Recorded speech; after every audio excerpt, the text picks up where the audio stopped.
안녕하세요. 오늘도 사연 살롱을 찾아주셔서 감사합니다.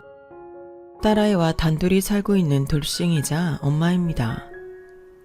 저는 결혼이 다른 또래에 비해 늦었어요.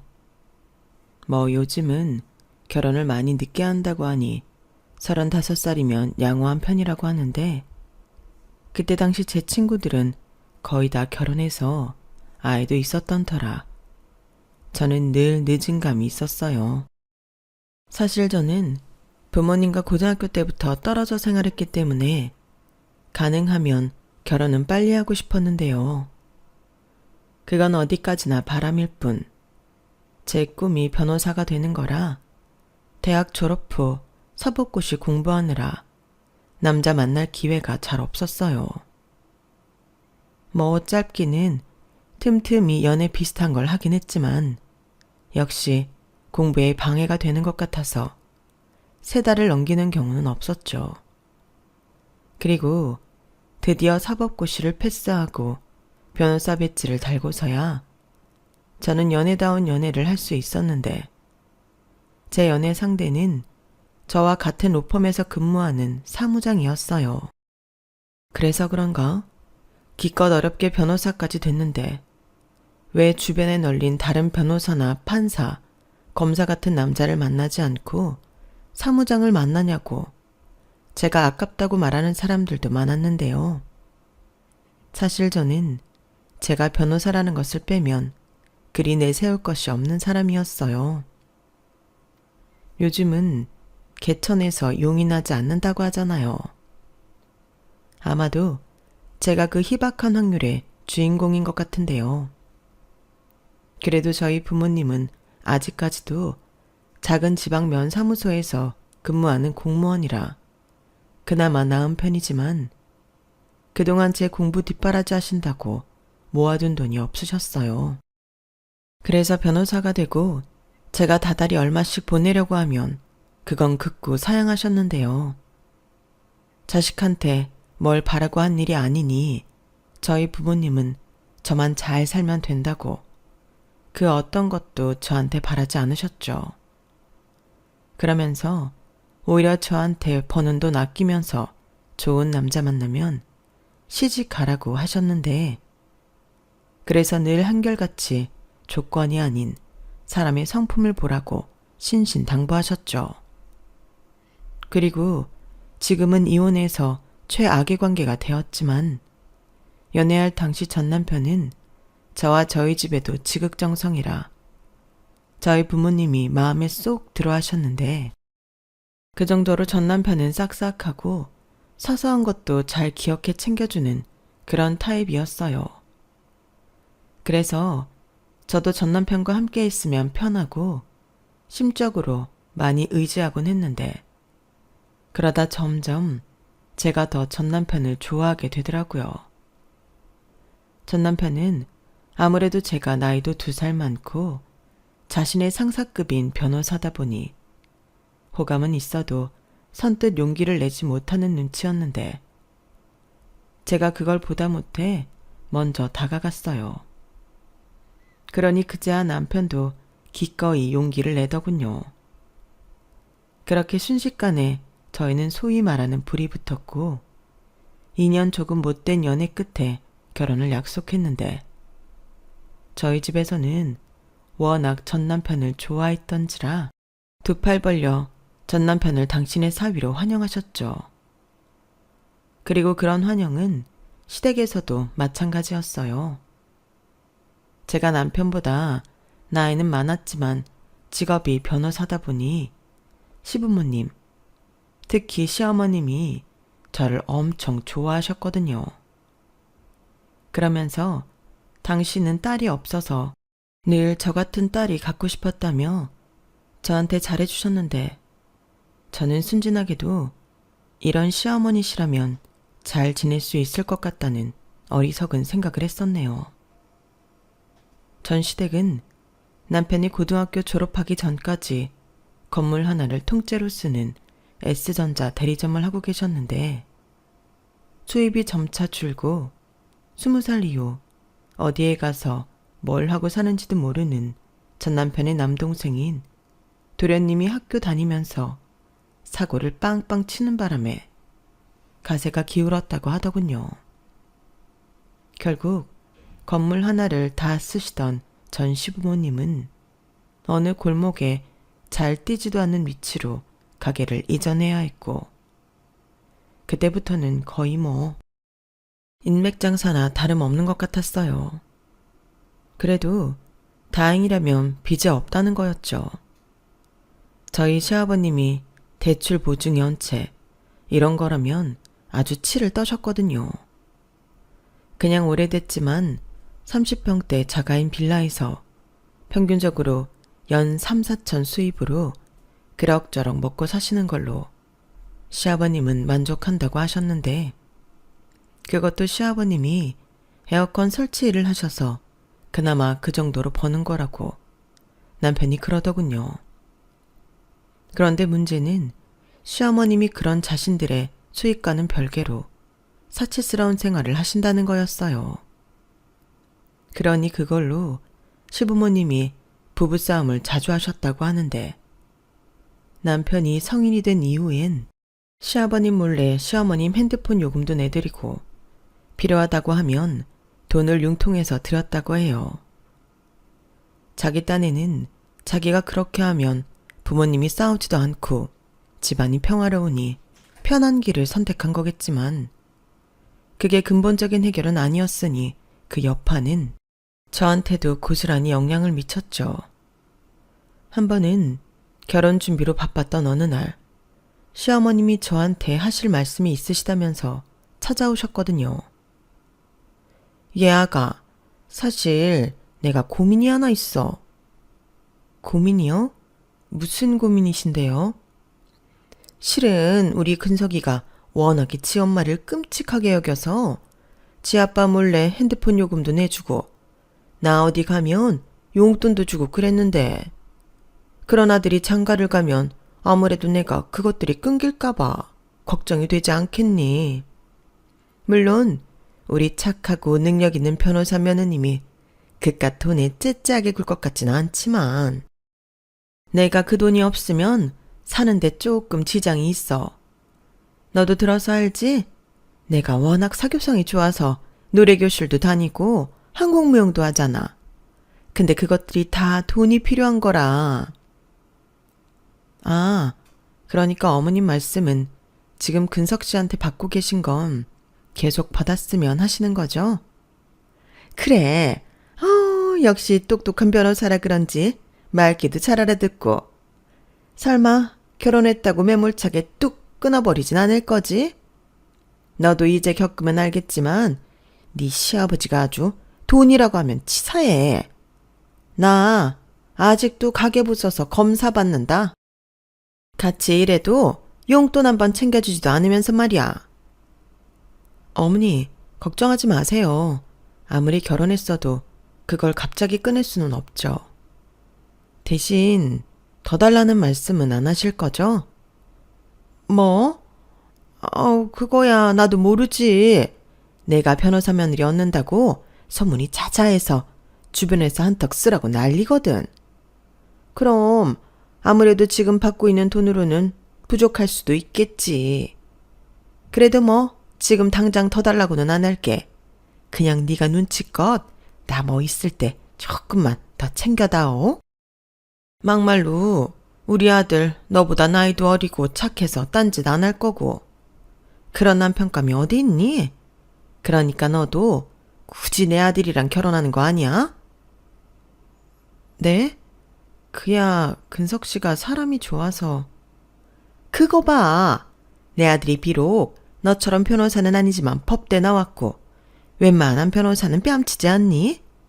근데 나는 내 아들이 하나도 아깝지 않다. 나는 오히려 둘이 너무 잘 어울린다고 생각해. 내가 우리 며느리 평생 예뻐하고 진짜 딸처럼 아껴주마. 아, 네, 감사합니다. 사실 저 때 눈치챘어야 했는데 저는 미련하게도 그걸 알아차리지 못했어요. 그때는 제가 남편한테 아주 푹 빠져 있었을 때라 제 이해심이 태평양보다도 넓을 때였거든요. 거기에 그 당시 제가 맡았던 사건들이 전부 이혼 소송들이었는데 세상엔 정말 별스러운 시어머니가 많더라고요. 그런데 저 정도는 귀엽게 봐줄만 하다고 생각했어요.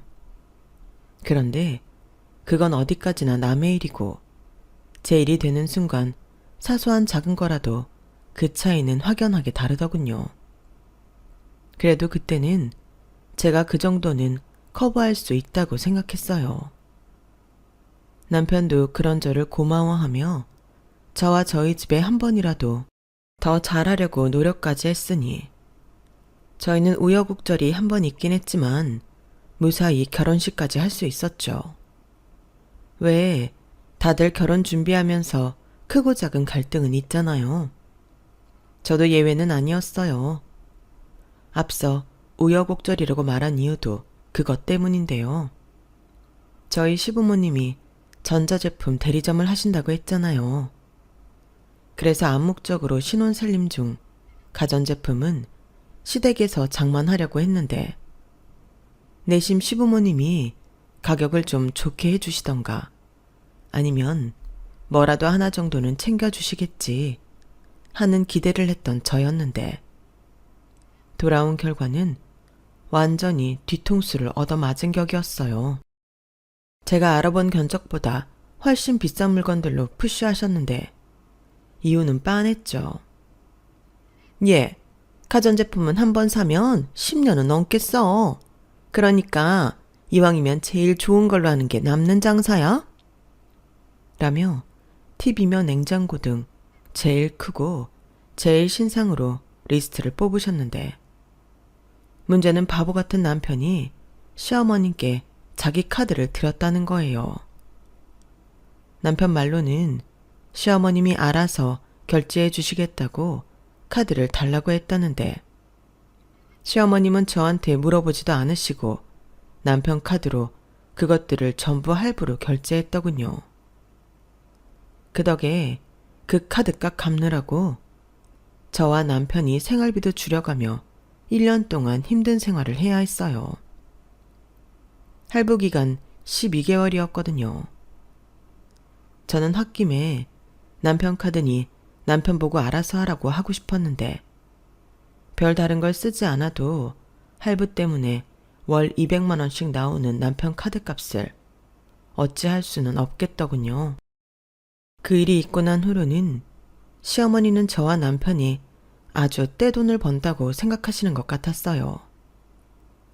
남편 수입이야 자기가 대충 알고 있었고 제가 변호사라고 제가 한 달에 1,000만 원 이상은 번다고 생각하시는 것 같았는데 제가 변호사는 맞지만 저도 월급 받는 직원이라 그 정도씩은 벌지 못했거든요. 가끔 힘든 사건 맡아서 승소하면 거액의 인센티브를 받긴 했지만 막내 변호사인 저한테 그런 기회는 아주 드문 일이었어요. 하지만 시어머니는 제가 아무리 아니라고 다른 회사 다니는 며느리들과 다르지 않다고 말씀을 드려도 제가 괜히 몸살인다고 생각하시는 듯 제 말을 전혀 들으려 하지 않으셨는데요. 그러면서 시어머니의 금전적인 요구는 점점 심해져만 갔어요. 저희 시어머님은 여느 또래의 분들과 다르게 기계 욕심이 굉장히 많으셨거든요. 보통은 기계가 어려워서 맨날 기계만 쓰는데 저희 시어머님은 머리가 좋으신 건지 기계 사용법을 아주 귀신처럼 어쩔 때는 저보다 훨씬 더 잘 다루시는데 당신이 그렇게 기계를 잘 다루다 보니 미용 기계부터 시작해서 핸드폰까지 아주 유행에 민감하셨어요. 아무리 핸드폰을 바꾸고 싶어도 보통은 할부 기간이 끝날 때까지 참잖아요. 하지만 시어머니는 그러는 법이 없으셨죠. 요즘 핸드폰 기술이 얼마나 좋은 줄 아니? 사진을 찍으면 바로 티가 나. 그래서 내가 옛날 핸드폰을 못 쓴다니까. 이거 봐라. 화질 차이가 이렇게 많이 나는데. 내가 살아봤자 얼마나 살겠니? 좋은 거 하나라도 부지런하게 더 쓰고 죽어야 억울하지 않지. 요즘 애들은 좋겠어. 이렇게 말씀하시면서 위약금까지 내면서 핸드폰을 바꾸시는데 그것뿐이 아니었어요. 핸드폰으로 무슨 소액 결제를 그렇게 많이 하시는지. 한 달에 시어머니 핸드폰 비용으로만 월 50은 거뜬하게 넘었는데 저도 더는 못 참겠더라고요. 그래서 남편한테 이걸 전부 내드리는 건 아닌 것 같다고 말했어요. 그런데 남편은 답답하게도 이런 소리를 했는데요. 그러니까 지금 나더러 우리 엄마한테 핸드폰비 못 내드린다고 말을 하라는 거야? 에이, 그래도 그건 아니다. 핸드폰 비용은 원래 내가 총각 때부터 내줬던 건데 결혼했다고 그걸 어떻게 못하겠다고 해. 그리고 자기도 결혼 전에 우리 엄마한테 핸드폰 비용은 계속 내주겠다고 말했잖아. 사람이 한 입 가지고 두 말을 해? 그것도 변호사가? 여기서 변호사 얘기가 왜 나와? 그리고 그때는 소액 결제도 안 하셨잖아. 근데 이렇게 위약금에 소액 결제까지 한도 꽉 채워서 하시면 이걸 어떻게 감당해? 지금 어머님 핸드폰 비용이 우리 두 사람 핸드폰 요금보다 훨씬 많아. 그거 알고 말하는 거야? 그럼 앞으로는 15만 원 안으로 줄이시라고 해. 당신이 총각 때 들였던 금액대가 그 정도잖아. 나 이것도 굉장히 많이 양보한 거야. 아니면 앞으로 15만 원 이상 나오는 돈은 자기한테 주는 거에서 빼고 줄 거니까 그런 줄 알고. 뭐? 진짜 치사하게 이럴 거야? 자기도 우리 엄마한테 직접 말 못하겠으니까 나한테 시키는 거잖아. 그렇게 말하고 싶으면 자기가 해야지. 자기 말 잘하잖아. 그리고 솔직히 그 정도는 그냥 해드릴 수 있는 거 아니야? 따로 용돈을 드리는 것도 아닌데. 용돈? 말이 나왔으니 하는 말인데 지금 어머니한테 들어가는 돈이 얼마나 많은 줄 알아? 걸핏하면 모임 있다고 돈 달라고 하시지. 어디 가신다고 옷 사달라고 가방 사달라 하시지. 이러실 거면 차라리 그냥 한 달에 2, 30만 원씩 용돈 드리는 게 나아. 핸드폰 요금도 아예 안 내드리고. 진짜 자기 이렇게 나올 거야? 장인 장모님이라고 생각해봐. 나 좀 서운하려고 그런다. 그렇다고 우리 엄마가 막 명품을 사달라고 하진 않잖아. 그리고 모임 있다고 1, 20만 원 달라고 하시는 건데 그게 그렇게 아까워? 저는 남편의 계속되는 답답한 말에 더는 아무 얘기도 하고 싶지 않았어요. 제가 세상에서 가장 싫어하는 종족이 화장실 갈 때랑 나올 때 다른 인간인데 어째 남편이라는 사람이 꼭 그런 사람 같았어요. 딱히 효자도 아니면서 제가 자기 엄마 씀씀이로 스트레스 받아 하는 걸 대수롭지 않게 생각하는 남편을 보니 차라리 벽을 보고 얘기하는 게 나을 것 같았어요. 그런데 문제는 남편만 그런다는 게 아니라는 거였는데요. 저희 시아버님도 시어머니가 써봤자 얼마나 쓰냐며 가급적 다 맞춰주길 바라셨어요. 그게 남들 보기에도 좋다나? 와, 그땐 제가 제대로 이 집의 호구가 된 기분이었는데요. 그리고 그 와중에 저는 임신까지 한 거 있죠. 가뜩이나 시댁이랑 남편 때문에 스트레스 받는데 애가 생기니 그때는 기쁨보다도 당황스러운 마음이 더 컸어요. 그래도 저희 부부 사이에 저희를 닮은 아이가 생기는 것은 좋은 일이라 저는 애써 좋은 생각만 하고 가급적 아이를 위해 스트레스를 받지 않으려 했는데 그때 생각한 게 그냥 시어머니가 해달라고 하면 그냥 해드리자 하는 거였네요. 뭐 솔직히 거의 포기한 거였죠. 남편도 저한테 아깝냐고 이야기하는데 저 혼자 끙끙거려봤자 뭐하나 하는 생각이 들었어요. 남편도 자기의 말이 얼마나 무책임한 말이었는지 알아야죠. 그래서 그냥 제 돈은 뒤로 살짝 빼고 남편 돈으로 시어머니가 해달라는 건 다 해드렸어요. 그러니까 솔직히 마음은 어느 정도 편해지더군요. 우리 며느리 최고라는 칭찬은 덤이었는데 솔직히 그 소리가 좋지도 않았어요. 하지만 그때는 그게 결과적으로는 시어머니를 잘못 길들인 원인이라는 건 몰랐는데요. 어쩌면 그렇게 저는 이혼의 수순을 밟게 된 건지도 모르겠네요. 아무튼 그렇게 시어머님의 요구를 들어드리다 보니 저는 시어머님 생신도 한 번이 아닌 2번씩 챙겨드리게 됐는데 그 이유는 한 번은 가족들과 하는 생일이었고 또 한 번은 시어머님의 친구들과 하는 생일이었기 때문이었어요. 장소부터 이벤트까지 무슨 칠순잔치도 아는데 시어머니는 바라시는 게 많았고 저는 그냥 이벤트 업체에 의뢰해서 시어머니의 요구 조건을 모두 들어드렸는데 그때도 저는 그렇게 최고의 며느리가 되었지만 돈은 100만 원, 200만 원이 우습게 깨졌어요. 거기에 생일 파티만으로 만족할 시어머니가 아니시잖아요. 당연히 고가의 선물도 바라셨고 그 선물은 툭 까놓고 당신이 갖고 싶은 거라기보다는 남들 보기에 좋아 보이는 거, 그러니까 자랑할 수 있는 걸 사드리길 원하셨어요. 그리고 그걸로 메신저 프로필 사진을 바꿔가며 자랑을 이어가셨는데 그게 저희 시어머니의 유일한 낙이었죠. 적어도 일주일에 한 번은 그 사진을 바꿔야 했기 때문에 일주일마다 무슨 이벤트가 있어야 했어요. 시간이 안 돼서 도저히 움직이지 못하면 자랑할 선물이라도 있어야 했는데 그게 다 망할 사진 때문이었죠. 그리고 그 사진 밑에 글귀도 정말 가관이 아니었는데 내가 괜찮다고 하는데도 우리 며느리가 사준 선물, 모처럼 우리 며느리랑 데이트, 친정엄마보다 내가 더 좋다는 울며느리, 나도 우리 며느리 사랑한다. 이런 문구를 확인할 때면 저도 모르게 눈살이 찌푸러졌어요. 아무렴 제가 친정엄마보다 자기가 더 좋다고 했겠어요. 이 메신저 문구를 저와 남편도 보는데 시어머니는 진짜 가족은 안중에도 없는 듯 보이더군요. 이 정도면 심각한 정신병 아닌가요?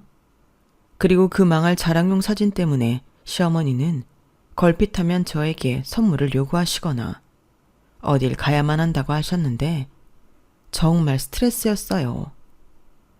거기에 또 한 가지 이해가지 않은 게 하나 더 있었는데요. 바로 그건 그런 걸 남편과 시아버님은 별 대수롭게 생각하지 않는다는 거였어요.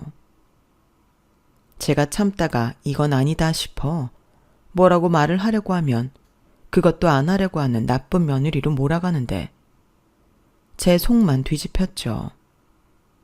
그런 와중에 저는 어려운 사건을 맡게 되었고 거의 퇴근도 못하고 사건 기록과 증거 자료들을 체크하느라 정신없이 바빴는데요. 그 즈음에도 여지없이 시어머니의 말도 안 되는 징징거림이 시작됐어요. 날이 좋은데 어디 좋은 곳에 가서 바람이라도 쐬고 와야 한다는 거였죠. 메신저 사진을 바꿔야 하니까요. 어머니, 제가 요즘 임신 초기라 몸도 별로 안 좋고 일 때문에 어디 갈 수가 없어요. 그러지 마시고 그냥 가까운 곳으로 아버님이랑 다녀오시는 거 어떠세요? 뭐? 지금 나더러 네 시아버지랑 다녀오라고 했니? 예, 나는 혼자 갔으면 갔지. 난 네 시아버지랑은 요한 마트도 안 가는 사람이야. 나는 너랑 가는 게 좋은데 너는 내가 귀찮니? 귀찮은 게 아니고요. 제가 시간이 안 나서요. 그래도 주말엔 쉬어야지. 사람이 어떻게 맨날 일만 하고 살아? 나는 다른 사람도 아닌 너랑 가고 싶다. 그래도 네가 사진도 잘 찍어주고 네 차는 편하잖아. 우리 아들도 사법고시 패스했으면 로펌에서 차도 사주고 했을 텐데. 네 차 타고 가야 네 차 앞에서 사진도 찍고 그거 올려서 자랑하지. 그러지 말고 너도 바람 쏠 겸 설악산 가자. 지금 설악산 단풍이 그렇게 멋지대. 설악산요? 어머니, 그건 진짜 무리예요. 그러시면 어머님 친구분들이랑 다녀오시는 건 어떠세요? 제가 경비 드릴게요.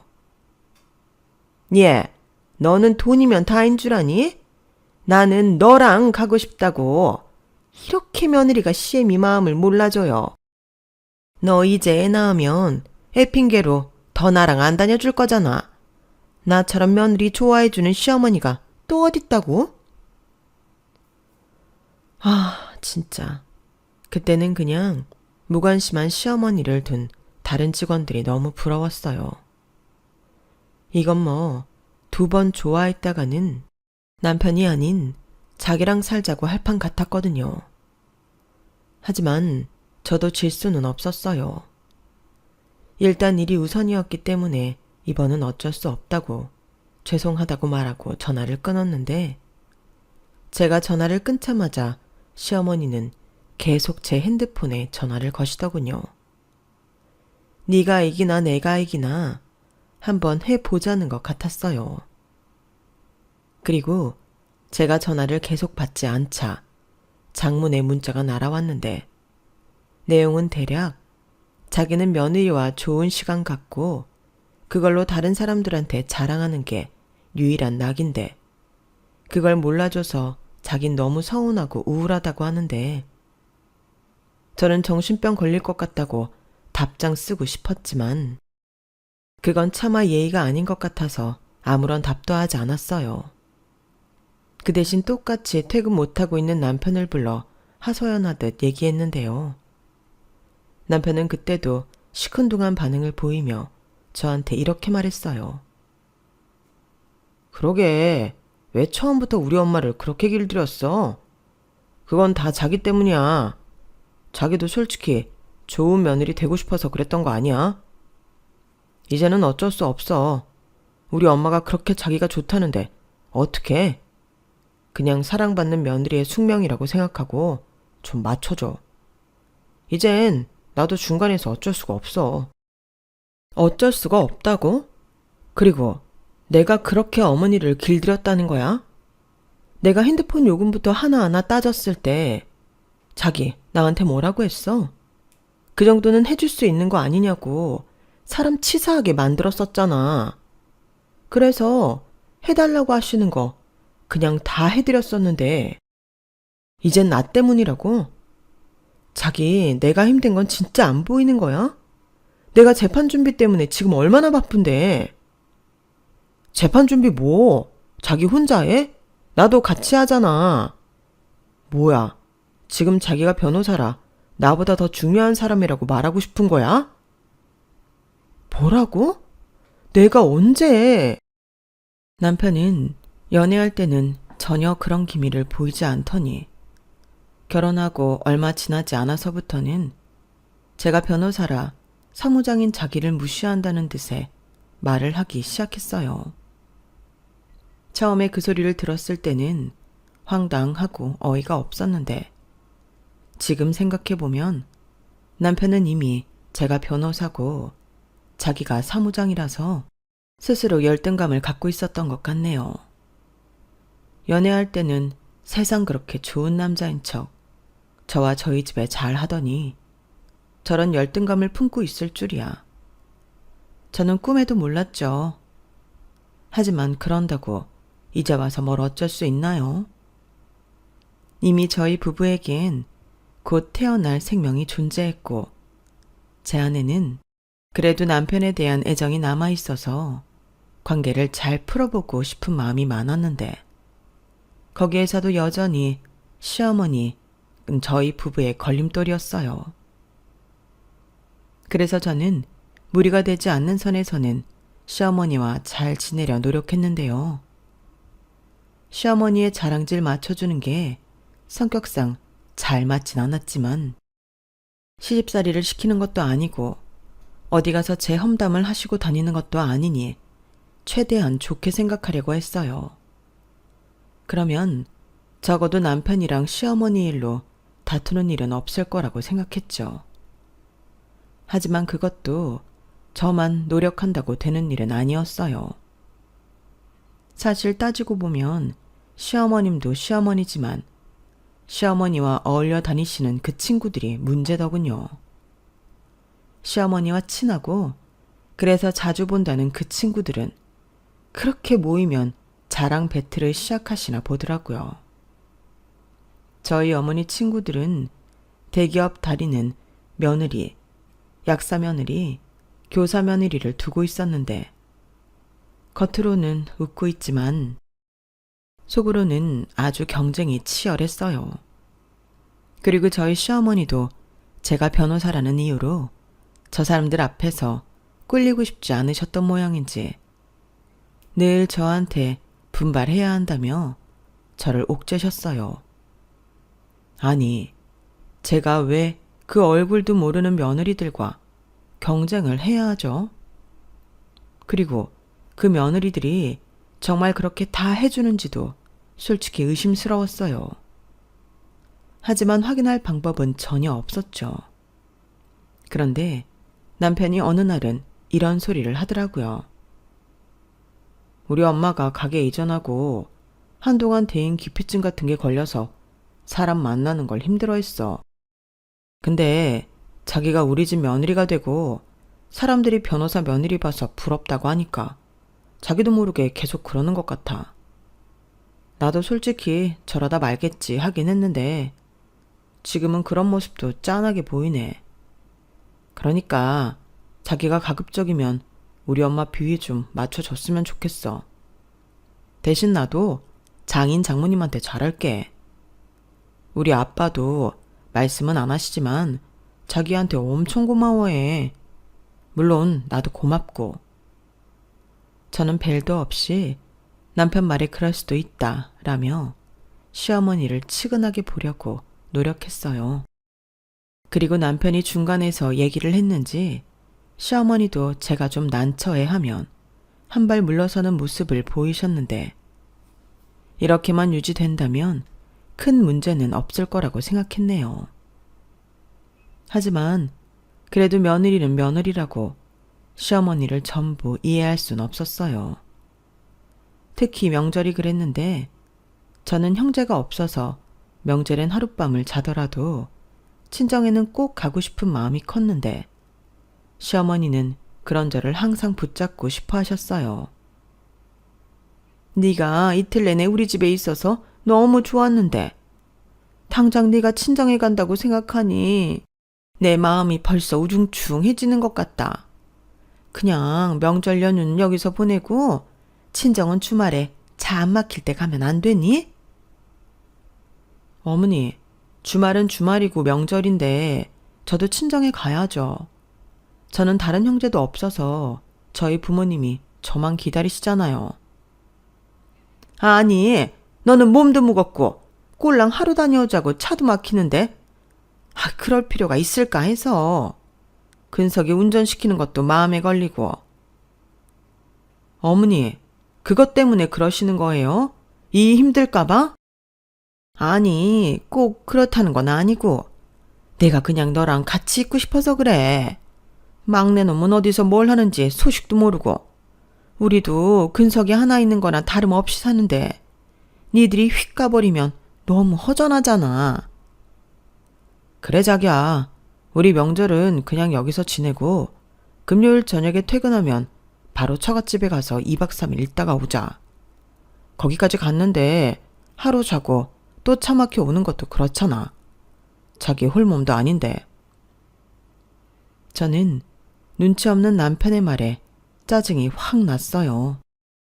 솔직히 제가 아무리 이쁨을 받는 며느리라고 해도 시댁에 있는 게 마냥 편하겠어요. 우울증 개뿔. 시어머니는 명절 내내 주방에는 얼씬도 하지 않고 명절 특집 TV 방송만 보시는데 저만 약이 올랐어요. 남편도 하루 종일 핸드폰만 하고 잠이나 자는데 내가 지금 여기서 뭐 하는 짓이지? 하고 현타가 오더라고요. 그래서 그 다음 명절부터는 제가 우겨서 설날은 시댁 먼저, 추석은 친정 먼저 가며 똑같이 하기로 했는데 설날에 시댁에서 친정에 못 가게 하면 저는 추석은 내리 친정에서만 있었어요. 남편이 자기 집에 가야 한다고 하면 혼자 가라고 했네요. 그러니 그 문제는 자연스럽게 어느 정도 해결이 됐어요. 그리고 출산한 저는 여느 워킹맘처럼 아이 챙기랴 일하랴 바빴는데 가까이 사는 시어머니는 아이를 봐주시기는커녕 전처럼, 아니 전보다 더 많은 걸 저한테 요구하셨어요. 하지만 아이도 태어나고 저희도 지출이 늘다 보니 이젠 더는 원하시는 대로 들어드릴 수 없었는데 한번 맛을 본 시어머니는 저한테 서운하다고 늘 앓는 소리를 하셨어요. 저는 그러면 똑같이 앓는 소리를 하며 철벽 방어를 했는데 시어머님이 그러시더라고요. 누구네 키우면서 일 안 해봤니? 그래도 넌 젊잖아. 게다가 변호사면 일도 힘들지도 않은데 뭐 이렇게 징징대. 너 일부러 그러는 거지? 어머니, 변호사 일이 쉬운 줄 아세요? 제 일도 힘들어요. 재판에서 지면 제 연봉에도 지장이 있고요. 저는 어머님이 이젠 저를 좀 이해해 주셨으면 좋겠어요. 어머님도 다 해서 아시잖아요. 일하랴 애 키우랴 힘들다는 거. 그래도 넌 근석이가 잘 도와주잖아. 네 시아버지는 내가 아들 둘 때문에 그렇게 힘들어해도 눈썹 하나 까딱 안 했어. 그러면 너는 양반이지. 나는 매 해가 기력이 다르다. 내 친구 며느리는 이번에 몸보신하라고 비싼 한약을 지어왔다는데 너는 너밖에 모르는 거야. 어머니 진짜 해도 해도 너무하세요. 저는 이제 못해요. 그렇게 남들 앞에서 자랑하고 싶으시면 아들한테 해달라고 하시든가 아버님한테 말씀하세요. 저도 할 만큼 했어요. 어머니도 이제 제발 적당히 하세요. 어머, 얘 좀 봐. 너 지금 나한테 화내는 거니? 시어머니는 많이 놀란 듯 뒷말을 제대로 잊지 못하시는 것 같았어요. 그리고 기다리지 않고 전화를 끊어버리자 잠시 뒤 남편한테 전화를 한 모양이었고 남편이 무슨 얘기를 어떻게 듣고 왔는지 얼굴이 붉게 달아올라서는 당신 우리 엄마한테 적당히 하라고 소리 질렀어? 제정신이야? 라고 제 방에 들어오는데 그 모습에 정말 신기할 정도로 정이 뚝 하고 떨어지는 기분이었어요. 그리고 그때부터는 이혼을 생각하게 됐는데요. 이미 몸과 마음이 지칠 대로 지쳐있던 상황이라서 이제 다 그만두고 싶다는 생각밖에는 들지 않았어요. 그리고 늘 지쳐있는 엄마를 보는 어린 딸을 생각하면 그것만큼 미안한 게 없었는데 차라리 이혼을 하고 일과 아이한테만 집중하면 지금보다 더 나은 모습을 딸한테 보여줄 수 있으니 그게 더 나을 것 같다는 생각이 많아지더군요. 사실 제 기대와 달리 아빠 역할을 해주지 않아서 불만이 많이 쌓여있는 상태였는데 남편은 그것도 핑계라고 자신은 시아버님이 워낙 무뚝뚝해서 아빠의 사랑을 받지 못해 아이한테 어떻게 해줘야 하는지 몰라서 못하는 거라고 말 같지도 않은 소리를 했어요. 물론 저는 그것도 참 별로라는 생각을 했죠. 물론 사랑을 받은 사람이 사랑을 주는 게 자연스러울 수는 있지만 그렇다고 노력도 하지 않고 시아버님 탓만 하는 남편을 봐주고 싶지 않았어요. 사실 다 핑계잖아요. 그렇게 제 마음은 조금씩 닫혀지고 있었어요. 하지만 남편은 그걸 전혀 눈치채지 못했죠. 그리고 그날 남편과 집으로 퇴근하는데 내내 말이 없던 남편이 더는 못 참겠다는 듯 따지듯 말을 하기 시작했는데요.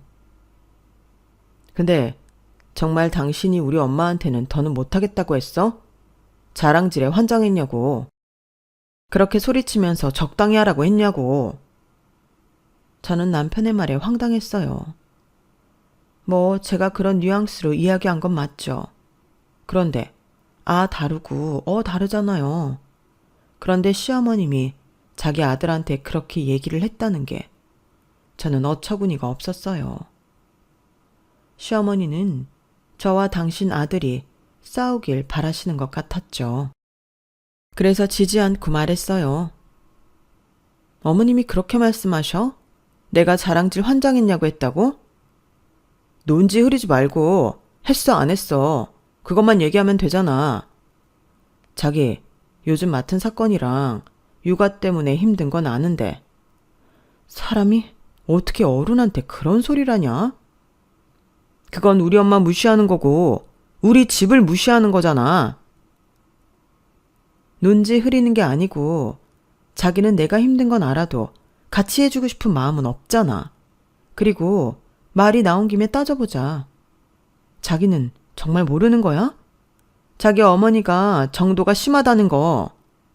내가 이젠 싸우기 싫어서 말 안 하지만 지금도 여전히 핸드폰 비며 이것저것 해달라시는 게 얼마나 많은 줄 알아?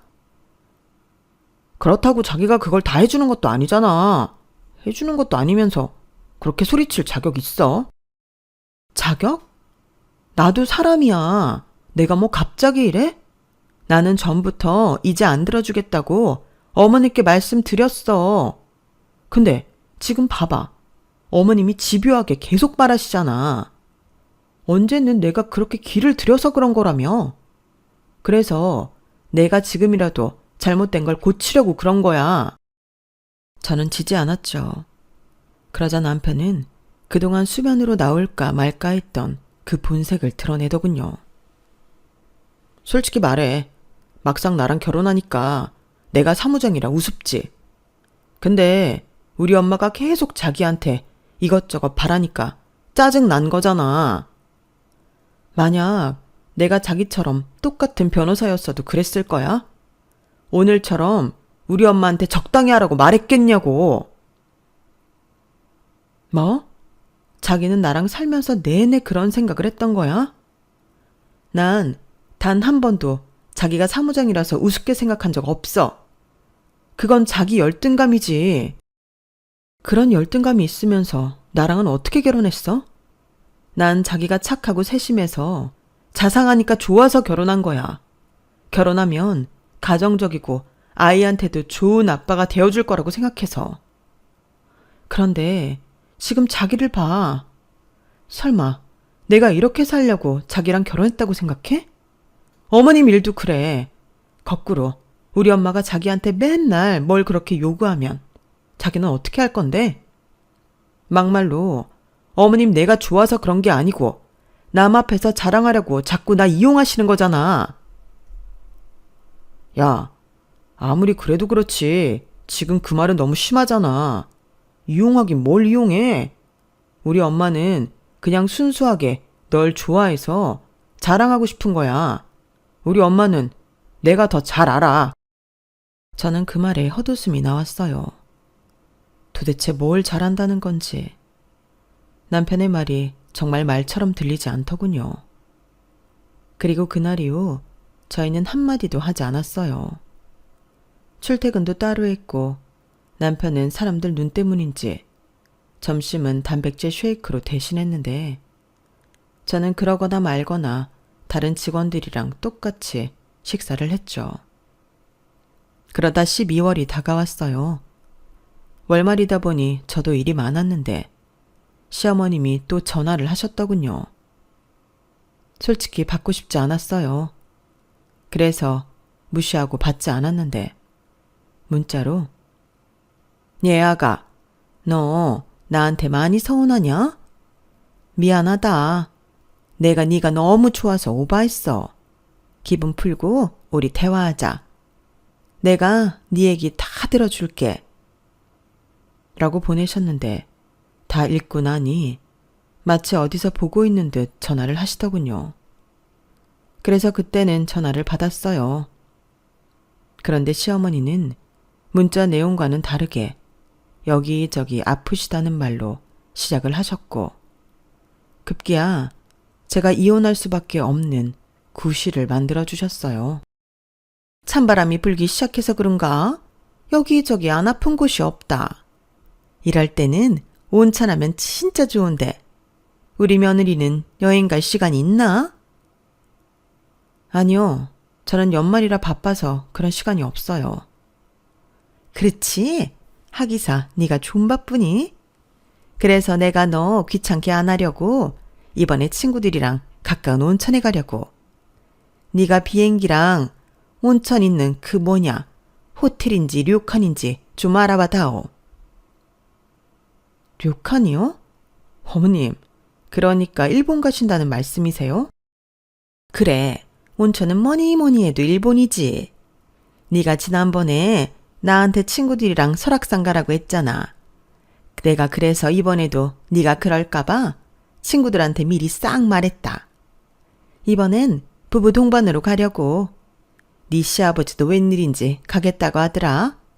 그래서 우리가 쏘는 걸로 어쩌다 이야기가 됐어. 우리까지 총 6명이야.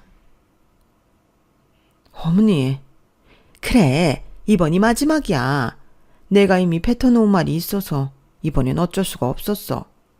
대신 일본 여행 다녀오면 그 뒤로는 너 귀찮게 안 하마. 비행기표는 다들 양심은 있어서 알아서 한다고 했고, 숙소랑 식당 예약만 네가 잡아주면 돼. 전통식으로다가 그 뭐니? 일본식 음식 코스로 날라다 주는 거 있지? 그걸로 예약해 주렴.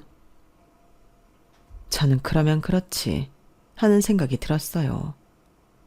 그리고 이 수렁에서 빠져나오려면 역시 이혼밖에는 없겠다는 생각이 들었고, 저는 차분하게 말하기 시작했죠. 어머니, 저는 그렇게는 못 해드려요.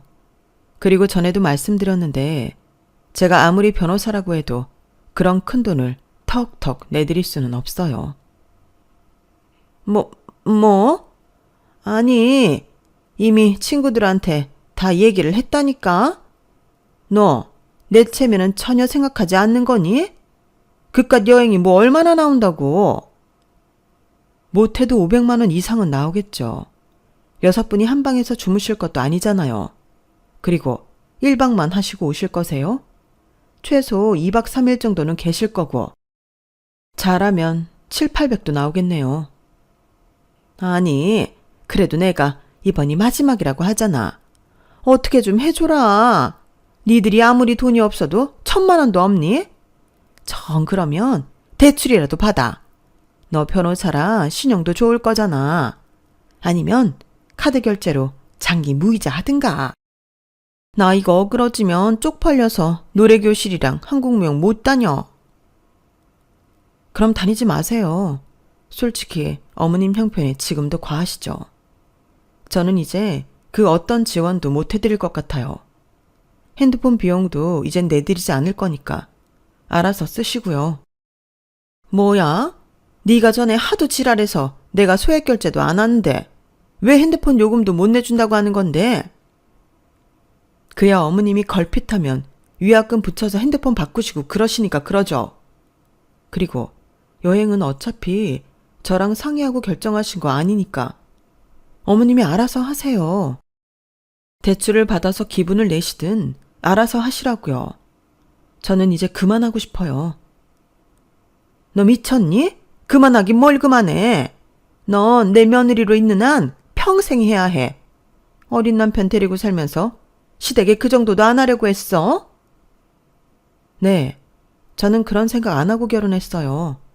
다들 왜 사무장 따위랑 결혼하냐고 제가 아깝다고 해도 사람 하나 보고 한 결혼이라고요. 그런데 제가 이렇게 삥이나 뜯기고 살 줄 누가 알았겠어요? 뭐? 삥? 예, 됐다. 너랑 얘기할 거 없고 근석이랑 통화하마. 끊어라. 끊지 마세요. 어머님도 저희 중간에서 이간질 시키려고 그러시는 거잖아요. 근데요, 어머니, 생각이라는 걸 좀 해보세요. 그렇게 자꾸 저 힘들게 하면 제가 못 살고 이혼할 거라는 생각은 안 해보셨어요? 뭐? 이혼? 네, 저 어머니 때문에 더는 못 살겠어요. 그래서 어머니 아들이랑 이혼하려고요. 저 그동안 어머니한테 뜯긴 거 다 청구해서 어머니 아들한테 받아내고 이혼할 거예요. 제 직업이 뭔 줄은 아시죠? 저는 그동안 가슴속에 꾹꾹 참았던 걸 그날 한꺼번에 터뜨렸어요. 그러자 시어머니는 자기를 무시하고 협박까지 한다며 당장 저희 로펌으로 쳐들어오신다고 했고, 아들 개망신 시키고 싶으시면 그렇게 하시라고 제가 물러나지 않고 맞서니 아무 말 없이 전화가 뚝 하고 끊어졌어요. 대신 퇴근하고 집에 가니 시아버님과 시어머님이 저희 집에 계셨는데 남편도 이미 자기 어머니한테 얘기를 들었는지 저를 아주 죽일 듯 노려보고 있더군요. 저는 아이한테 방에 들어가서 놀고 있으라고 말했어요. 그러니 시어머니는 기다렸다는 듯 저한테 소리를 빽 질렀는데 제가 애 들으니까 목소리 낮추라고 저도 무섭게 말했네요. 그러자 그걸 지켜보던 시아버님이 나서셨는데요. 예, 내가 그동안은 네가 어련히 잘할 거라고 생각해서 내 여태 가만히 있었는데 이혼이라니? 시부모한테 돈 쓰는 게 아까워서 이혼한다는 게 말이 되는 소리니? 그깟 돈 얼마나 한다고? 네 CM이를 사람들 앞에서 망신 주려고 들어? 그러고도 네가 우리 집 맏며느리냐? 아버님, 저도 아버님한테 서운한 거 많아요. 어머님이랑 함께 사신 지 오래되셨으면 제가 이렇게 힘들어한다는 거 모르지 않으셨잖아요. 그동안 말 한마디 없이 모른 척 하시더니 왜 이제 와서 그러세요? 저도 미치겠어요. 같이 사는 남편은 꼴에 열등감에 쩔어서 질투나 하고 시어머니는 남 앞에서 자랑하려고 저를 이용하는데 제가 이러려고 결혼했나요? 어머님이 그러셨죠? 이 집에 시집 온 이상 저는 평생 이렇게 살아야 한다고. 저 그거 이미 다 녹음했어요. 저 그렇게 살기 싫어서 탈출하는 거예요. 뭐야? 자기 정말 이럴 거야? 우리 부모님 앞에서 어떻게 이래? 나도 장인 장모님 앞에서는 이렇게 안 해. 당신은 할 명분이 없지. 때 되면 몸축난다고 우리 집에서 보약해주지. 어쩌다 처가가면 그렇게 대접받는데 이렇게 할 일이 뭐가 있어? 나도 너처럼 대접받으면 이렇게 안 해. 너 지금 내 아들한테 너라고 했니? 네, 제가 얘보다 2살 많잖아요. 그리고 말 나온 김에 저도 다 얘기해야겠나요? 제가 뭐 철인이에요? 살림도 잘 해야 하고 애도 혼자 다 키워야 하고 변호사니까 나가서 일도 잘해야 하는데 여기에 시부모님이 해달라는 건 다 해줘야 하고 열등감 쩌는 남편 비위 맞춰주면 제가 어떻게 살아요? 여기에 저 생각해주는 사람이 한 사람이라도 있긴 해요? 어머 여보, 제 말하는 것 좀 봐. 왜요? 제가 어머니처럼 없는 말 했나요? 저도 살려고 이혼하는 거예요. 저도 저지만 이런 꼴 보고 제 딸이 뭘 배우겠어요. 고마운 줄도 모르고 부끄러운 줄도 모르고 크겠죠. 저는 제 딸이 그렇게 크길 바라지 않아요. 도대체 제가 어떻게 나올 줄 알고 여태 저를 괴롭히셨어요? 이제 저 괴롭히신 만큼 그 대가 치르셔야 할 거예요. 예, 내가 또 언제 너를 괴롭혔다고 그러니? 나는 네가 너무 예뻐서 사람들한테 자랑하려고 한 것뿐이야. 아니요, 제가 예쁜 게 아니죠. 어머니는 어머니를 뽐나게 해줄 능력자 며느리가 필요하신 거예요. 그 약사 며느리, 대기업 다니는 며느리, 교사 며느리도 아마 저랑 별반 다르지 않을걸요? 저는 그동안 당한 게 억울해 거의 울먹이면서 말했어요. 그리고 재차 이혼하겠다는 의지를 그 사람들 앞에서 피력했는데 그제야 시어머니가 안 되겠다고 생각했는지 자리에 털썩 주저앉더니 제 다리를 붙들고 애원하듯 잘못했다 하시더군요. 예, 내가 잘못했다. 원천 보내달라는 말 취소야. 내가 그 망할 노래교실이랑 한국무용 그만 다니면 되지. 내가 아까는 정말 미안했다. 내가 미쳤지. 여행 가고 싶어서 너한테 대출까지 받으라고 했으니 내가 노망이 들었다. 그러니까 마음 좀 고쳐 먹어라. 뭐? 대출? 이건 또 무슨 소리야? 아버님, 모르셨어요?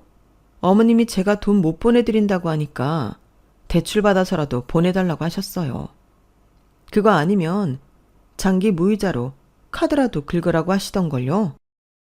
뭐야? 이 옆엔 내가 돌았나? 여행에 환장했어? 뭐? 대출을 받아서 돈을 달라고 했다고? 도망난 거 맞네. 근데 왜 아까는 그런 얘기는 쏙 빼놓고 했어? 에휴, 내가 자넬 믿은 게 잘못이지. 아니, 나는 얘가 하도 버릇없이 굴어서. 시끄러워. 이제 어쩔 거야? 당신 때문에 얘 이혼하겠다고 난리잖아. 당신 욕심 때문에 아들 이혼당하면 좋아? 엄마, 진짜 왜 그랬어? 그리고 말을 하려면 처음부터 끝까지 다 해야지. 이게 뭐야? 큰서가. 이제 봤어? 나는 항상 이런 식으로 당했어. 내가 호구야? 내가 무슨 약점이라도 잡혀서 이 집에 시집 왔어? 다 됐고 이혼 소송할 거니까 그런 줄 알아. 그리고 그동안 내가 쓴 돈들 제대로 다 정리해 놨으니까 그 돈 다 나한테 돌려줄 준비해두는 게 좋을 거야. 대출은 자기가 받아야겠네. 저는 그 말을 남기고 안방에 들어가 대충 짐을 꾸려서 애를 데리고 호텔로 가버렸어요. 그리고 본격적으로 이혼 소송을 준비했고, 그러는 사이 남편은 사람 보는 눈을 의식하며 소극적으로 저한테 빌고 또 빌었는데요. 저는 그러거나 말거나 이혼에 진심이었죠. 저희 부모님도 제가 이혼할 거라는 말에 바로 서울로 올라오셨는데, 제가 왜 이혼을 하는지 말씀을 드리니 저희 부모님이 정말 대노하셨어요. 그렇게 믿었던 사위가 뒤통수를 친 것도 모자라 어렵게 변호사까지 만든 딸을 그런 식으로 이용해 먹었다는 게 너무 괘씸하시다면서 시댁으로 쳐들어가셨는데요. 저는 일부러 말리지 않았어요. 그 사람들한테도 보여주고 싶었거든요. 저도 든든한 부모님이 있다는 걸요. 그렇게 제 결혼은 파국을 맞았어요. 그날 이후 저희 엄마는 마음의 병까지 얻으셨는데, 그건 제가 그렇게 힘들게 살고 있는지 몰라서 미안해서 그런다고 하시더군요. 정작 미안해할 사람은 따로 있는데, 그때는 정말 마음이 너무 아팠어요. 죄송해서요. 그리고 이제 겨우 5살인 딸에게도 엄마 아빠의 이혼 사실을 말해야 했는데요. 잘 알아들을 수 있을까? 혹여 아이한테 상처만 주는 게 아닌가 무서웠는데, 딸이 저를 꼭 껴안아주면서 엄마, 민서는 엄마 좋아해. 그러니까 울지 마. 엄마 올린 아빠는 나쁜 사람. 그러니까 이제부터는 맨날 웃어. 민서가 엄마 맨날 웃게 해줄 거야. 라고 하는데 그 말에 얼마나 울었는지 몰라요. 5살 아이도 이렇게 제 마음을 아는데 다 큰 어른들은 왜 그렇게 자기 욕심만 채우려고 하는지 애만도 못하다는 게 이런 건가 싶더군요. 그리고 저는 최선을 다해서 이혼 소송을 벌인 끝에 통쾌한 승소 판결을 얻어냈어요. 그동안 뜯겼던 돈은 모두 돌려받게 되었고 재산 분할, 양육권 위자료까지 야무지게 챙길 수 있게 됐는데, 전 남편과 시부모님은 제가 마음을 돌리면 모든 것이 무효가 된다고 생각하는지 사람 귀찮게 자꾸 들러붙었어요. 결국 저는 시부모님 전화 차단, 접근 금지 신청 등을 했고, 전 남편은 사직 권고를 받았는데요. 저는 변호사고 그 사람은 사무장이니 회사에서도 저를 자르기보다는 불미스러운 일의 원인인 그 사람을 자르는 걸로 정리하려는 듯 보였어요. 덕분에 그 사람의 퇴직금으로 저는 상당수 피해 보상금과 위자료 등을 받을 수 있게 됐는데, 아이랑 살 때는 아무것도 안 했으면서 꼴의 아빠라고 아이는 매달 보고 싶다고 하더군요. 그래야 양육비들 매달 주겠다고 했어요. 저는 그건 딸이 원하면 들어준다고 했는데, 딸도 아빠랑은 단둘이 보고 싶지 않다고 거부하더군요.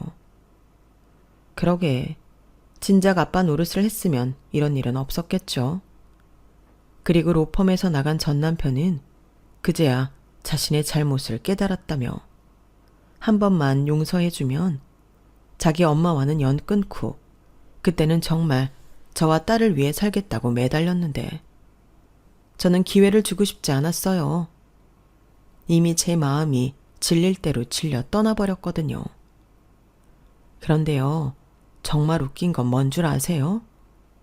전 시어머니의 메신저 프로필 사진엔 저도 모르는 물건 사진과 변호사 며느리가 사준 깜짝 선물이라며 글귀가 적혀 있는데, 그걸 보니 소름이 쫙 끼치더군요.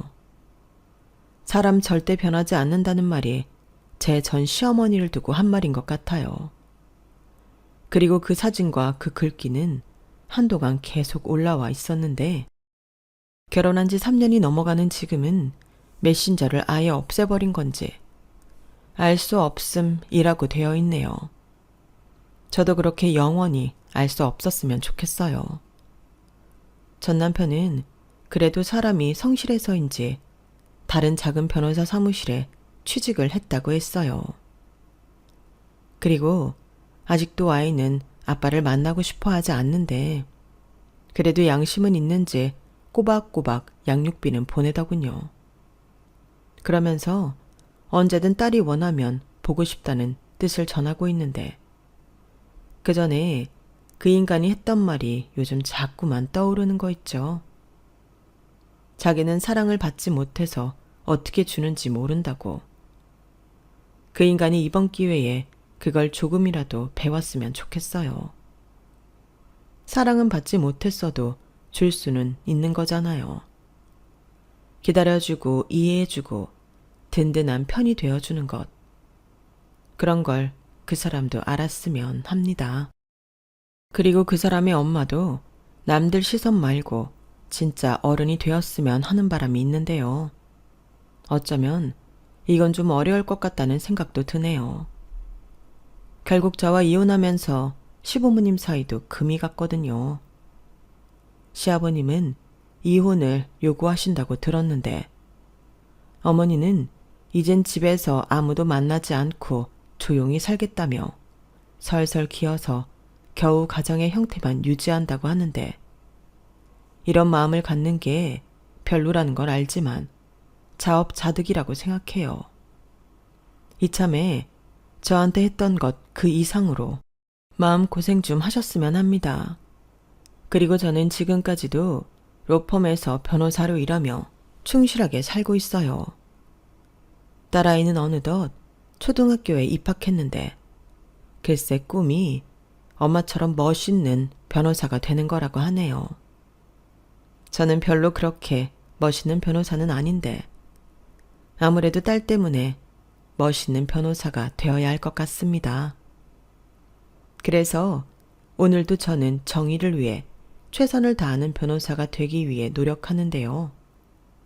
저는 비로소 자유와 행복을 찾은 기분입니다.